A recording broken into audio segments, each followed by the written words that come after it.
नमस्कार साथियों, कैसे हैं आप सभी। आई होप आप सभी बहुत अच्छे होंगे और आपने अपनी तैयारी बहुत अच्छी कर ली होगी और आप सभी अपने अपने सेंटर पर भी पहुंच गए होंगे, क्योंकि आज 14 नवंबर है और 14 नवंबर से आपका दिल्ली पुलिस की परीक्षा स्टार्ट हो चुकी है। तो स्टूडेंट्स, आप अपने जैसे कि सेंटर पर पहुंच ही चुके होंगे। तो आज मैं आपके लिए बताने वाला हूं कि आपको पेपर कैसे अटेम्प्ट करना है। काफी स्टूडेंट होते हैं पेपर को बड़े हड़बड़ी तरीके से अटेम्प्ट करते हैं और वो अपने काफी ज्यादा स्कोर जो होता है वो डाउन कर लेते हैं उस तरीके से। तो आज मैं आपको बताऊंगा आपको पेपर कैसे अटेम्प्ट करना है और आप अपना ज्यादा स्कोर कैसे कर सकते हैं पेपर अटेम्प्ट करते टाइम। दोस्तों, मैं आपके लिए 5 टिप्स ऐसी दूंगा जिससे आपका पेपर में काफी ज्यादा स्कोर होने वाला है और आप इन 5 टिप्स को जानकर मेरा वादा है आप स्कोर को अच्छा से अच्छा कर सकते हैं। तो दोस्तों, जैसे कि मैं आपको टिप्स बताने ही वाला हूं, जब तक आपने अभी तक हमारे चैनल को सब्सक्राइब नहीं किया है तो प्लीज मेरे भाई चैनल को सब्सक्राइब कर लें। चलिए, ज्यादा टाइम आपका वेस्ट नहीं करते हैं क्योंकि आपके पास भी टाइम नहीं है। तो हम सबसे पहले स्टार्ट करते हैं नंबर 1 टिप्स को, जो आपको पेपर देते टाइम फॉलो करनी है।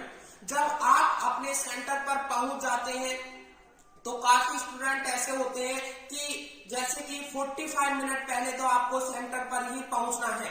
काफी स्टूडेंट्स काफी दूर दूर से जाते हैं तो वो ऐसा होता है कि 1 आवर या 2 आवर पहले पहुंच जाते हैं और उसमें वो क्या करते हैं, बैठकर स्टडी करने लगते हैं। जैसे कि कभी स्टैटिक जीके पढ़ते हैं, कभी हिस्ट्री, कभी पॉलिटी और ऐसे ही एक्स्ट्रा कभी सब्जेक्ट बारी बारी से पढ़ने लग जाते हैं। उससे क्या होता है, उनका माइंड जो होता है वो रिलीफ नहीं हो पाता है और जब पेपर में बैठते हैं तो भाई उन्होंने ये भी पढ़ा और उसमें भटक जाते हैं। तो स्टूडेंट, जब आप सेंटर पर पहुंच जाएं तो बिल्कुल भी स्टडी नहीं करें। जो आपने स्टडी करी है वो सफिशिएंट है भाई, उसी पर छोड़ दीजिए कि हमने जो पढ़ा है वो ठीक है, अब हमसे नहीं पढ़ा जा रहा।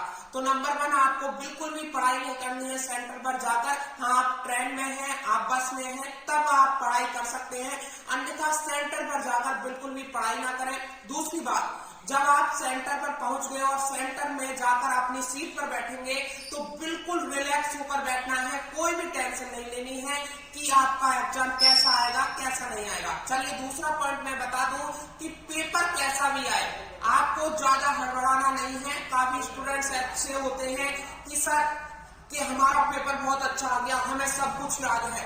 वो खुशी में ही झूमने लग जाते हैं और देखते हैं कि उनका पेपर बिल्कुल भी अच्छा नहीं जाता है, उनका स्कोर बिल्कुल डाउन हो जाता है। तो स्टूडेंट्स, पेपर को लेकर बिल्कुल भी आपको हड़बड़ाना नहीं है। और कुछ स्टूडेंट्स ऐसे होते हैं कि सर पेपर बहुत कठिन है, उन्होंने मिति ही बना रखा है, अपने माइंड सेट कर रखा है कि पेपर बहुत कठिन आया है, हमसे नहीं हो रहा है। मेरे भाई, बिल्कुल भी आपको टेंशन नहीं लेनी है, रिलैक्स होकर पेपर देना है। पेपर कैसा भी आए आपको कोई फर्क नहीं पड़ता है। आज आपका पेपर है, बस राधे राधे का नाम लीजिए और पेपर स्टार्ट कर दीजिए, आपका पेपर बहुत अच्छा जाएगा। चलिए, नंबर 3 पॉइंट जानते हैं कि आपका जब एग्जाम स्टार्ट होने वाला है तो आपका एग्जाम का टाइम जो होगा वो 90 मिनट का है। तो स्टूडेंट, जब आपका टाइम 90 मिनट का है तो आपको टाइम भी ध्यान रखना होगा।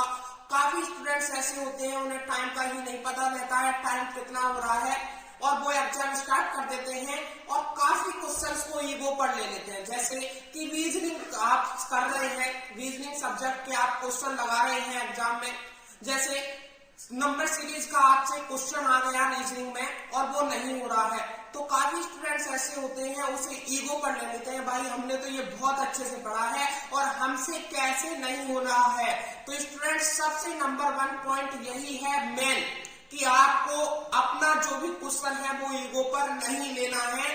आप पर जो क्वेश्चन आ रहा है उसे करते जाइए, ठीक है, अन्यथा उसे स्किप कीजिए। नंबर 4 पॉइंट, कोई भी क्वेश्चन को बार बार आपको ईगो पर नहीं लेना है। फिर से मैं कह रहा हूं भाई, कोई भी क्वेश्चन हो आपको ईगो पर तो बिल्कुल ही नहीं लेना है, ठीक है।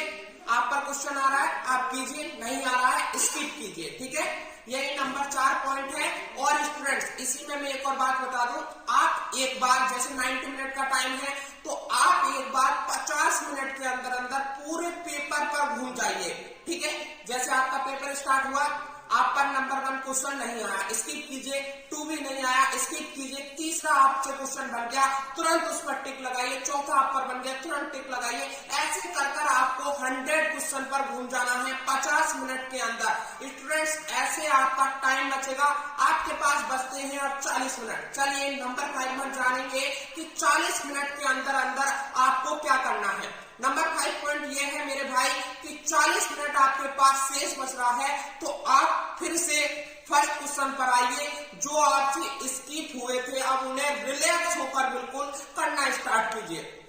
नंबर 1 क्वेश्चन आपसे नहीं हुआ था, बिल्कुल माइंड को रिलैक्स कर दीजिए कि हाँ सर, अब हमारा माइंड रिलैक्स हो चुका है, अब हम नंबर 1 क्वेश्चन को बड़े आराम से कर देंगे। तो जो आपका नंबर 1 क्वेश्चन था वो आप बड़े आराम से कर दोगे। अब आपका पूरा रिलैक्स हो जाना चाहिए, टेंशन किसी भी प्रकार की नहीं होनी चाहिए, ठीक है। अब जो होगा भाई वो तो होगा ही। एग्जाम कैसा आया है, अच्छा आया है या बुरा आया है, कोई फर्क नहीं पड़ता है। अब आपको दोबारा से क्वेश्चन स्टार्ट कर देने हैं जो आपने स्किप किए थे। और भाई कुछ स्टूडेंट्स ऐसे भी होते हैं कि वो उन पर आता तो कुछ है नहीं है, ठीक है, थोड़ा बहुत आता है, वो 100 क्वेश्चन के 100 क्वेश्चन करने को देखते हैं। तो भाई ऐसा बिल्कुल भी नहीं करना है, नेगेटिव मार्किंग है। 100 क्वेश्चन तो भाई बिल्कुल भी नहीं करने हैं, जो आ रहा है वही करें, ठीक है स्टूडेंट। तो भाई यही सब था जो मुझे आपके लिए बताना था। तो स्टूडेंट जल्दी से बताइए कैसी लगी ये सारी शानदार टिप्स हैं। इन्हें अगर आप फॉलो करते हैं तो आपका स्कोर गॉड विश कि बहुत ही अच्छा हो जाएगा।